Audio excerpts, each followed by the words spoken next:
সূর্য ডুবে যাচ্ছিল। নদীর ধারে শান্তভাবে জল খাচ্ছিল এক মা হাতি আর তার ছোট্ট বাচ্চা। হঠাৎই নদীর গভীর জল থেকে বেরিয়ে এলো এক ভয়ঙ্কর কুমির। সে মুহূর্তের মধ্যেই ছোট্ট হাতিটির পা কামড়ে ধরে টেনে নিতে লাগলো পানির ভেতরে। ছোট্ট বাচ্চাটা চিৎকার করতে লাগলো, মা মা, আমাকে বাঁচাও।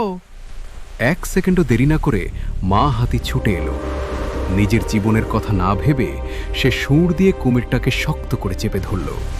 কুমিরটা ছটফট করতে লাগলো, জল ছিটকে উঠল চারদিকে। মা হাতি তার সমস্ত শক্তি দিয়ে কুমিরটাকে তুলে আছড়ে ফেলল নদীর তীরে। অবশেষে কুমিরটা ভয় পেয়ে পালিয়ে গেল গভীর জলের দিকে। ছোট্ট হাতিটা কাঁপতে কাঁপতে মায়ের পাশে এসে দাঁড়ালো।